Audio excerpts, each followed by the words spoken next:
सभी को नमस्ते। आज मैं आपको 2 ऐसे प्राणायाम करके दिखाऊंगा और उनके बारे में बताऊंगा।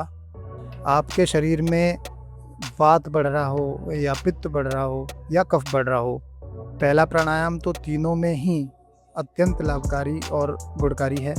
तो चलिए वीडियो स्टार्ट करते हैं। पहला प्राणायाम है नाड़ी शोधन।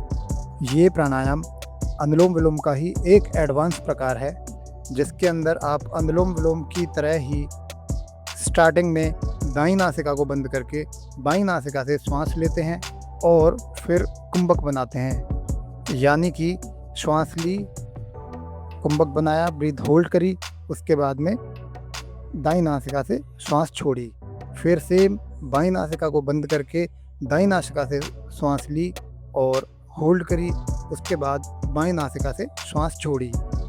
अंदर श्वास भर के अंदर ही होल्ड करने को बाह्य आंतरिक कुंभक कहते हैं और बाहर सांस फेंक के बाहर ही श्वास को होल्ड करने को बाह्य कुंभक कहते हैं। यदि आपके हार्ट में ब्लॉकेज है, आपको अर्थराइटिस है या फिर आपको डायबिटीज़ है, टीबी है या किसी भी प्रकार का शारीरिक रोग है, यदि आप नियमित रूप से 2 से 3 महीने ही आधा घंटा कम से कम नाड़ी शोधन प्राणायाम करते हैं तो आपको अविश्वसनीय लाभ मिलेंगे। हाँ, इस प्राणायाम को इसकी विधि के अनुसार ही करें या किसी योग प्रशिक्षक की निगरानी में करें। अब इसे करना कैसे है, करने का तरीका, किसी भी आरामदायक आसन में सुखासन, सिद्धासन, वज्रासन या पद्मासन पे आप बैठ जाएं। आपकी कमर गर्दन सीधी होनी चाहिए। समय का लेने और छोड़ने के समय का विशेष ख्याल रखें। जैसे यदि आपने 5 सेकंड में सांस भरी है, इनहेल करी है, तो उसे कम से कम 10 सेकंड या 15 सेकंड 2 गुने समय या 3 गुने समय तक होल्ड करें। उसके बाद में जितने समय में आपने श्वास ली है, कम से कम उतने समय में ही श्वास छोड़ें। जैसे मैं इसे 1:3:1 के रेशियो में करता हूँ।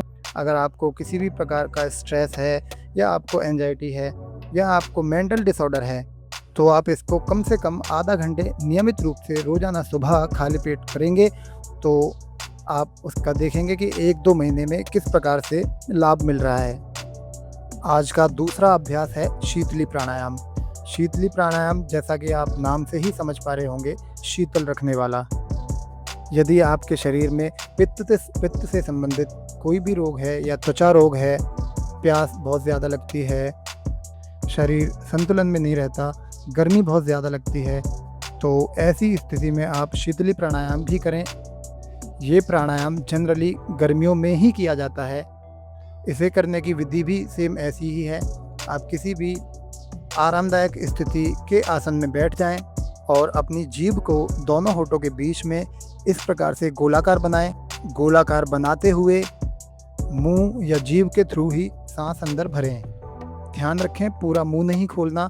और शीतली प्राणायाम करते समय जब आप सांस भरें तो आपकी जीभ से लेकर गर्दन तक को ठंडक महसूस हो।